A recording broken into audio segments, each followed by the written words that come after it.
Hello students, मेरा नाम है Sandeep Singh and I am the biology teacher of genius academic classes. Students, जैसा कि हम प्रीवियस वीडियो में भी बता चुके हैं कि हम कंटिन्यू लेक्चर बनाते जाएंगे शॉर्ट वीडियो का, जिससे आपको एक ओवरव्यू मिल सके और उस टॉपिक को हो सकता है हम कंप्लीट कर सके या कंप्लीट यूट्यूब पे बता दें। तो जैसा कि आप सब जानते हैं कि हमारी जो कोचिंग है बेसिकली बायोलॉजी रिलेटेड टॉपिक बना रही है। तो आज का टॉपिक हम ब्लड यहाँ पे सर्कुलेटरी सिस्टम ले रहे हैं, जो कि क्लास 9-10 में भी पूछा गया है और सीबीएसई ने भी दिया है। तो इससे रिगार्डिंग हम थोड़ा सा फंक्शनिंग ऑफ हार्ट के बारे में आज इस वीडियो को बनाएंगे और आगे इसमें कैसे रेगुलेशन होता है, कैसे ब्लड फ्लो के बारे में हम बताएंगे। तो आज का टॉपिक हमारा क्या है? The circulatory system. Circulatory system. Circulatory system से आप क्या समझते हैं? सर्कुलेटरी सिस्टम में क्या होता है? तो आज हम इसमें थोड़ा बेसिक लेके चलेंगे कि सर्कुलेटरी सिस्टम में आप पढ़ते क्या हैं। तो सर्कुलेटरी सिस्टम में हम ये पढ़ते हैं कि हमारा जो ब्लड है कैसे एक जगह से दूसरी जगह तक ट्रांसपोर्ट होता है। ऐसा क्या मशीनरी यूज़ की जाती है जिससे हमारा ब्लड हमारे पैर तक पहुंच जाता है या हमारे सर तक पहुंच जाता है। तो यहाँ पे बात करते हैं ब्लड की। सर्कुलेटरी सिस्टम में बेसिकली क्या पढ़ते हैं? ब्लड हम ब्लड, और ये क्या कंटेन करता है? हीमोग्लोबिन। ये बेसिकली क्या कंटेन करता है? हीमोग्लोबिन। अब यहाँ पे एक बात आती है कि ब्लड जो है, ब्लड के लिए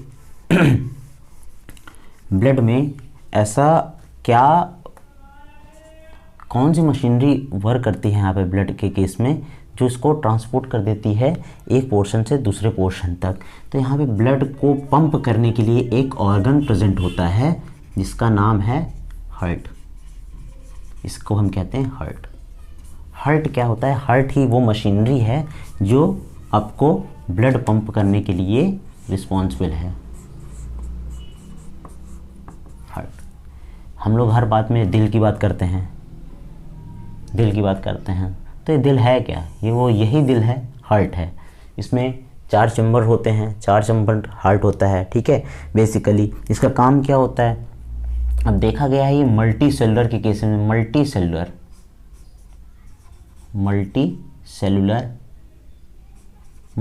क्या होते हैं? जिनमें बहुत ही ढेर सारी सेल्स पाए जाएं, वो क्या होता है? Multi cellular. अमीबा आप सब लोग ने पढ़ा होता है, ये कहते हैं यूनिसेलुलर। ये क्या होता है? यूनिसेलुलर। हम लोग मल्टी सेलुलर हैं, हमारी जो बॉडी होती है बहुत ढेर सारी सेल्स से कंपोज होती है। तो हम लोग मल्टी सेलुलर में देखा गया है कि जो हार्ट होता है हमारा, वो 4 चैम्बर होता है। मल्टी सेलुलर में हम लोग मैं बात कर रहा हूँ, यहाँ पे हम लोग ह्यूमन की बात कर रहे हैं, मैन की बात कर रहे हैं। मैन में देखा जाए तो हमारे कितने चैम्बर होते हैं? हार्ट होते हैं 4 chamber.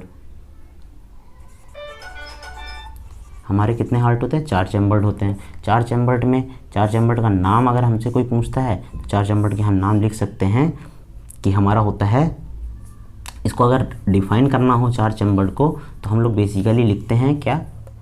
2 auricle and 2 ventricle. 2 auricle कहते हैं और 2 वेंट्रिकल, ठीक है।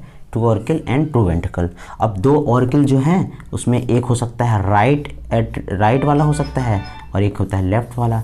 ये भी तो हो सकता है ऐसे, राइट वाला और लेफ्ट वाला। जब हम डिवाइड करेंगे तब इसमें हम बताएंगे कि हार्ट क्या है। हार्ट एक स्ट्रक्चर मान लीजिए, और हार्ट का स्ट्रक्चर में ये राइट वाला पोर्शन हो गया, ये राइट हो गया, ये लेफ्ट वाला पोर्शन हो गया, ये लेफ्ट वाला पोर्शन हो गया, ठीक है। ये हमारा हार्ट है। अब यहाँ पे देखा जाए तो यहाँ पे इसकी कवरिंग भी तो होगी जो इसको स्ट्रॉन्ग बनाएगी, और अगर ये कवरिंग इसको स्ट्रॉन्ग नहीं बनाएगी तो इतना ब्लड रहता है कि हमारा 5.5 लीटर होता है अप्रॉक्सीमेट। तो ये क्या होगा? हमारे बॉडी में आएगा तो मशीनरी काम भी करेगी, लेकिन अगर ये वॉल पतली होगी तो ये रैप्चर कर जाएगा, यानी ये फट जाएगा। तो यहाँ पे इसकी मजबूती के लिए यहाँ पे 3 लेयर्ड स्ट्रक्चर होता है। ये 3 लेयर्ड स्ट्रक्चर होता है जिसे हम कहते हैं एपिकार्डियम। दूसरा होता है मिडिल वाला मीजोकार्डियम,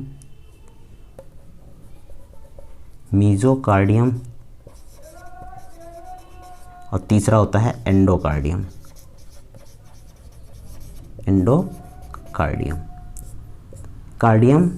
अब आप एक चीज़ जान लीजिए कि कार्डियोलॉजी स्टडी ऑफ हार्ट, तो स्टडी ऑफ हार्ट को क्या कहते हैं, स्टडी ऑफ हार्ट को कहते हैं हम क्या, कार्डियोलॉजी। जो स्पेशलिस्ट होते हैं हम लोग कहते हैं ना कार्डियोलॉजी, तो वो कार्डियोलॉजिस्ट कहते हैं उनको। तो स्टडी ऑफ हार्ट को क्या कहते हैं, कार्डियोलॉजी। अब यहाँ पे पॉइंट आता है कुछ सर्कुलेटरी सिस्टम में, और हार्ट के बारे में हम पढ़ते हैं कि इसकी लोकेशन क्या होती है। तो ये हमने थोड़ा सा बता दिया इसमें। अब आते हैं हम टॉपिक पे, हार्ट पे। हार्ट क्या होता है, हार्ट कहाँ प्रेजेंट होता है। तो अब हमारा पहला टॉपिक इसमें क्या है, हार्ट। तो हार्ट प्रेजेंट कहाँ होता है, तो इट लिख सकते हैं कि it is located in bony cavity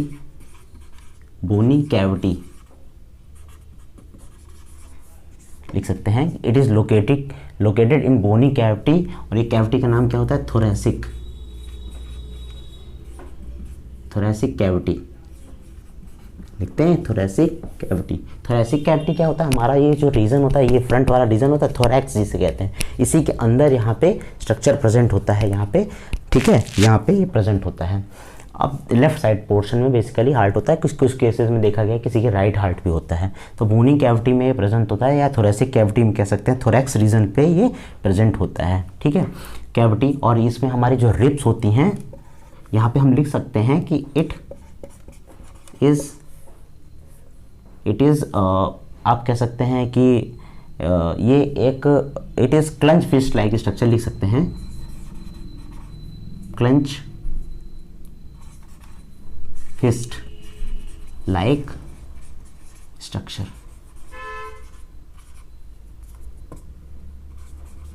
it is clench fist like structure, मुट्ठी के आकार का इसका स्ट्रक्चर होता है, मुट्ठी जैसे ये देखने में लगता है, ठीक है। और इसका जो बेसिकली आप कोन शेप्ड की स्टडी भी करते हैं इसमें, कुछ लोग कहते हैं ये कोन शेप्ड का है, इसका स्ट्रक्चर कोन शेप्ड भी कुछ लोग बोलते हैं, कई किताबों में यहाँ पे कोन शेप्ड भी दिया है। तो यहाँ पे हार्ट का ये हमने लोकेशन बता दी, इसका स्ट्रक्चर बता दिया, कोन शेप का होता है बेसिकली। और इस कभी कभी देखा गया है कि एक पॉइंट और पूछ लिया जाता है कि क्या हार्ट हमारा सीधा रखा है, टिल्टेड है। तो ये क्या है, थोड़ा सा टिल्ट है, ये क्या है, थोड़ा सा झुका हुआ है, इसकी टिल्ट है, थोड़ा सा टिल्ट फ्रॉम द एपेक्स, यानी एपेक्स रीजन से ये थोड़ा सा टिल्ट है, मुड़ा हुआ है। ये बात हो गई हमारे कि हार्ट की लोकेशन क्या है। अब यहाँ पे पॉइंट आता है जो कि मैंने लेयर के बारे में आपको बता दिया है। अब यहाँ पे कुछ पॉइंट्स इंपॉर्टेंट आते हैं कि हार्ट में और चीज़ क्या पाया जाता है, हार्ट का स्ट्रक्चर कैसा होता है। तो यहाँ पे एक छोटा सा पॉइंट बनाते हैं, हार्ट का स्ट्रक्चर। ये हमने हार्ट बनाया। हार्ट में हमने आपको पहले बताया right auricle, right ventricle, left auricle, left ventricle. आप लिख सकते हैं आर ए यहाँ पे है क्या, यहाँ पे लिख सकते हैं राइट ऑरिकल, या इसे ऑरिकल को ही आर्टरिया भी कहते हैं, एट्रिया भी कहते हैं, या इसी। अब दूसरा यहाँ वेंट्रिकल है, तो यहाँ पे राइट वेंट्रिकल, वैसे ही वहाँ पे हम पढ़ते हैं। अब एक चीज़ पूछा जाता है कि क्या वॉल के बारे में यहाँ पूछा जाता है कि किसकी वॉल ज़्यादा थिकन होती है, किसकी वॉल ज़्यादा थिकन होती है। तो यहाँ पे जो हार्ट का स्ट्रक्चर हमने बनाया है, इसमें आप देखिए ये चीज़ है, और ये जो वॉल होती है, ये वाली, ये हमारी लेफ़्ट वेंट्रिकल वाली जो वॉल होती है, ये लिख सकते हैं यहाँ पे पॉइंट, ये 3 टाइम्स क्या होती है, 3 टाइम्स मोर होती है, thicker, 3 times more thicker than right ventricle. Okay, ये 3 टाइम ज़्यादा मोटी होती है राइट वेंट्रिकल से, ठीक है। ये वाला रीज़न, ये लेयर के बारे में मैंने आपको बता दिया है, epi, meso and endo. Okay, अब यहाँ पर राइट एट्रिया है, ठीक है। यहाँ पे 2 वॉल प्रेजेंट होती है, दोनों साइड 2 वॉल प्रेजेंट होती हैं जो हमारे बैक फ्लो को मेंटेन करती हैं, रेगुलेट करती हैं। ये वॉल प्रेजेंट होती हैं। इस वॉल का जो नाम है, इसको हम कहते हैं ट्राइकैस्पिड वॉल्व। इस जगह को कहते हैं बाइकैस्पिड वॉल्व, इसे कहते हैं ट्राइकैस्पिड वॉल्व, इसे कहते हैं बाइकैस्पिड वॉल्व। ठीक है, ये वॉल्व की बात हो गई। अब यहाँ पे एक और वॉल्व प्रेजेंट होता है, यहाँ पे एक स्ट्रक्चर और प्रेजेंट होता है जिसे हम सेमी लूनर वॉल्व भी कहते हैं। अभी एक वॉल्व के बारे में बताएंगे। तो हम कह सकते हैं बेसिकली जो वॉल्व होती है हमारी 3 टाइप्स की होती हैं। 3 टाइप्स की हमारी वॉल्व हम जो पढ़ते हैं, जिसमें हमारा होता है कौन सी, पहला हम पढ़ते हैं ट्राइकस्पिड, दूसरा पढ़ते हैं बाइकस्पिड, और तीसरा हम पढ़ते हैं सेमी लूनर। लूनर मीन्स होता है चंद्रमा, अर्ध चंद्रमा के आकार की वॉल्व यहाँ पे पढ़ते हैं। 3 टाइप के वॉल्व पढ़ते हैं। अब यहाँ पे कुछ बात और आ गई। थिकनेस किसकी ज़्यादा होती है, लेफ्ट वेंट्रिकल की सबसे ज़्यादा। ठीक है, अब यहाँ पे कुछ बातें और हैं अभी इसमें पढ़ना है, जिसमें कि अगर हम बात करते हैं कि यहाँ से ब्लड कैसे आगे पीछे ट्रांसपोर्ट होता है, तो यहाँ पे एक बात देखी गई है कि ये हमारा बॉडी है, और ये हमारा लंग्स। ये थोड़ा इसको आप सेंटर में बना लेते हैं थोड़ा सा, और इसे समझने में थोड़ा सा आसानी हो। यहाँ पे हमने हार्ट बना लिया, चलिए ये हार्ट का स्ट्रक्चर हमने बना लिया। थोड़ा सा और बड़ा कर लेते हैं इसको साइड से, ठीक है। ये हमारा हार्ट हो गया, ठीक। अब यहाँ पे हमने बताया था, ये यहाँ पे एक चीज़ हमने बनाया था, इसको कहते हैं पुरकंजे फाइबर्स।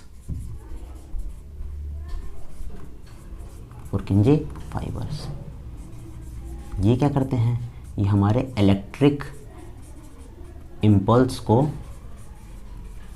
सप्लाई करते हैं टू हार्ट। इलेक्ट्रिक इम्पल्स को सप्लाई करते हैं हार्ट में। अब ये इम्पल्स जनरेट कौन करता है, तो यहाँ पे पाया जाता है SA नोड। ये क्या होता है, SA नोड कहते हैं इसे, जो हमारे इलेक्ट्रिक इम्पल्स को जनरेट करता है। इलेक्ट्रिक इम्पल्स जनरेटर, ये हमारा इलेक्ट्रिक इम्पल्स जनरेटर है। और ये हमारी तारें हैं जो ऐसे हार्ट पे फैली होती हैं, जो हमारी हार्ट को सप्लाई करती हैं, फंक्शनिंग के लिए रिस्पॉन्सिबल होती हैं, और लाइफ टाइम हमारा हार्ट वर्क करता रहता है। कभी कभी देखा गया है कि हम लोग आर्टिफिशियल पेस मेकर लगाते हैं, इसे हम पेस मेकर भी कहते हैं। इसका दूसरा नाम हम कह सकते हैं पेस मेकर भी कहते हैं। और जब ये कभी ख़राब हो जाता है तो हम यहाँ पे यूज़ करते हैं क्या, आर्टिफिशियल पेस मेकर यहाँ पे हम यूज़ करते हैं, आर्टिफिशियल पेस मेकर यूज़ करते हैं। अब चलिए एक बात आ गई, पेस मेकर की भी बात हो गई। अब यहाँ पे हमने राइट ऑर्गन लिखा था RA-RB, LA-LB, ये तो लिखा था हमने। अभी हमारा हो गया बॉडी, लोअर बॉडी की बात कर रहे हैं, बॉडी तो पूरी है, हार्ट उसी में उपलब्ध है। तो यहाँ पे हमारा हो गया लंग्स, ये लंग्स का रीज़न हो गया। बनाने के लिए हम ऐसे पढ़ते हैं, बनाने के लिए तो जब हमारे बॉडी से यहाँ से ब्लड आया, और ये ब्लड आएगा कहाँ, ये ब्लड जब भी हमारा आएगा ये हमारे यहाँ से एंटर करेगा। कहाँ से एंटर करेगा, या आप चाहें तो इसको और ऊपर से बना लें, इसको अब थोड़ा सा और ऊपर से बना लें, ये रफ कर दीजिए अब यहाँ से। तो हमारा बॉडी में ये आ गया, और ये ब्लड कैसा होगा, तो यहाँ पे हम पढ़ते हैं कि ये CO2 रिच होगा, यानी कार्बन डाइऑक्साइड रिच होगा। यानी ये कौन सा ब्लड होगा, यहाँ पे जो ब्लड होगा ये डीऑक्सीजनेटेड होगा, डीऑक्सीजनेटेड ब्लड होगा। अब यहाँ पे एक पॉइंट और आता है कि यहाँ पे अगर डीऑक्सीजनेटेड ब्लड आ रहा है तो ऑक्सीजनेटेड ब्लड कहाँ से आता है, तो ऑक्सीजनेटेड ब्लड हमारा लेफ्ट वेंट्रिकल से आता है, ऐसे इस कंडीशन में ये हमारा आता है, और ये ट्रांसपोर्ट होता है। यहाँ पे O2 रिच है, ऑक्सीजन रिच है, इसलिए यहाँ पे कहते हैं ऑक्सीजनेटेड ब्लड है। और ये ऑक्सीजनेटेड कंटेन करेगा यहाँ पे हीमोग्लोबिन प्लस O2, और यहाँ पे क्या होगा, हीमोग्लोबिन प्लस CO2, यही तो होगा यहाँ पे, ठीक है। अब यहाँ पे एक बात और आती है कि जब यहाँ से ये ब्लड आ रहा है ऑक्सीजन रिच वाला, तब तो ये ब्लड गंदा हो रहा है। तो ये गंदा ब्लड जाएगा और रहेगा फिर कहाँ पे, तो यहाँ पे जब ये गंदा ब्लड यहाँ आता है और ये फाइनली क्या होता है, अंदर जाता है किसमें, लेफ्ट वेंट्रिकल में। जब ये लेफ्ट वेंट्रिकल में जाता है तो यहाँ से एक वॉल प्रेजेंट होता है, ये ऐसा रीजन प्रेजेंट होता है जो फाइनली ये ब्लड डीऑक्सीजनेटेड ब्लड को लंग्स में ले जाता है। कहाँ पे ले जाता है, लंग्स में। जब ये लंग्स में पहुँच जाएगा तो वहाँ से ये प्यूरिफाई होगा, यानी यहाँ पे क्या होता है, O2 एंड CO2 का एक्सचेंज होता है। यहाँ पे O2 आ जाता है और इस ब्लड से जो था वो CO2 निकल जाता है। तो ये जब प्यूरिफाई हो गया और ये फिर फाइनली कहाँ रीच करता है, ये आता है यहाँ पे आपके, कहाँ पे, ये इस रीजन में आता है जिसे हम कहते हैं लेफ्ट ऑरिकल। यहाँ पे हम इसको कह रहे थे क्या, लेफ्ट ऑरिकल, LA कह रहे थे ना इसे हम लेफ्ट ऑरिकल, इसे हम लेफ्ट वेंट्रिकल कह रहे थे, ये LB कह रहे थे, लेफ्ट वेंट्रिकल। ठीक है, वेंट्रिकल से ही सप्लाई होता है और इसकी थिकनेस इसीलिए ज़्यादा होती है क्योंकि यहाँ से ज़्यादा प्रेशर क्रिएट करना पड़ता है हार्ट को दूर तक सप्लाई करने के लिए। ठीक है, और ये LA है, यहाँ पे आया और फाइनली क्या होता है, ये इसमें यहाँ पे वॉल्व प्रेजेंट होते हैं, इस वॉल्व से ये लेफ्ट वेंट्रिकल में अंदर आ जाता है। मैंने आपको बताया था कि ये वाला जो वॉल्व है ट्राइकस्पिड है और ये वाली जो वाल्व है बाइस्पिड। मैंने आपको बताया था सेमी लूनर वॉल्व के बारे में, तो वो सेमी लूनर वॉल्व यहाँ पे इस तरह ये प्रेजेंट होते हैं। जब यहाँ पे ब्लड का कंसंट्रेशन यानी ब्लड जब यहाँ पे आ जाता है, यहाँ पे अमाउंट बढ़ जाता है तो ये इसको फ्लो करता है और यहाँ से इसको लंग्स में ले जाता है और लंग्स फाइनली क्या करता है, लेफ्ट ऑरिकल में ले आता है। अब यहाँ पे एक बात आती है कि इसको ले जाने वाला है कौन। ठीक है, इसको ले जाने वाला है कौन, तो यहाँ पे एक चीज़ आता है कि भाई इसको ट्रांसपोर्ट करना है तो इसमें कौन यूज़ किया जाएगा। तो यहाँ पे जो है, जब यहाँ पे आता है तो इसे कहते हैं vena cava. Vena cava, vena cava मतलब बड़ी यहाँ पे वेन होती है, वो आती है डीऑक्सीजनेटेड ब्लड। एक बात और आती है कि वेन क्या करती हैं, वेन जो हमारी होती हैं डीऑक्सीजनेटेड ब्लड लाती हैं और जो हमारी आर्टरीज होती हैं, आर्टरीज जो हैं वो हमारी ऑक्सीजनेटेड ब्लड लाती हैं। ठीक है, लेकिन यहाँ पे एक एक्सेप्शन का पॉइंट आता है, यानी यहाँ पे एक पॉइंट ऐसा है जो दिक्कत क्रिएट करता है, मतलब उल्टा रूल फॉलो करता है। यहाँ पे जो अब वेना कावा हो गया, अब यहाँ पे जो ले जाता है लंग्स में ले जाता है उसको हम पल्मोनरी आर्टरी कहते हैं। इस जगह पे ये जो लेके जा रहा है इसको हम कहते हैं पल्मोनरी आर्टरी। पल्मोनरी आर्टरी, जैसा कि आप पढ़े हैं कि आर्टरी जो होती हैं ऑक्सीजनेटेड ब्लड ले जाती हैं, लेकिन यहाँ पे जो ब्लड है यहाँ पे CO2 इसमें ज़्यादा है, CO2 ज़्यादा है, यानी यहाँ पे गंदा ब्लड यहाँ से लंग्स में ले जा रहा है तो डीऑक्सीजनेटेड ब्लड लेके जा रहा है। फिर ये फिल्टर हुआ और यहाँ पे ये जो लेके आ रही है इसको हम कहते हैं क्या, पल्मोनरी वेन। अब देखो ये भी बात उल्टी हो गई। वेन क्या है, हमने बताया कि जो वेन है वो डीऑक्सीजनेटेड ब्लड लेके आती है, लेकिन ये क्या कर रही है, ऑक्सीजन रिच ला रही है, O2 ला रही है। तो ये भी देखिए एक पॉइंट गलत हो गया, यहाँ पे उल्टा हो गया। ठीक है, अब यहाँ से ये वाली जो है ये आपकी ये जो लेके जा रही है ये ऑक्सीजन रिच ब्लड लेके जा रही है। कैसा ब्लड लेके जा रही है, ऑक्सीजन रिच। ये भाई पीछे से होता है इसका रीज़न, तो यहाँ से ये ऑक्सीजन O2 रिच ब्लड लेके जा रही है और इसका नाम क्या होता है, इसे कहते हैं आयोल्टा, या आप लिख सकते हैं यहाँ पे ये इस रीजन को कहते हैं आयोल्टा। आयोल्टा, इस रीजन को कहते हैं आयोल्टा। और ये वेन क्या होती है, अब फाइनली लंग्स से हमारी वेन जो है लेके जा रही है। तो इस रीज़न से देखा जाए कि हमारी ये वर्किंग ऑफ हार्ट है और हार्ट कैसे रेगुलेट कर रहा है आज ब्लड को।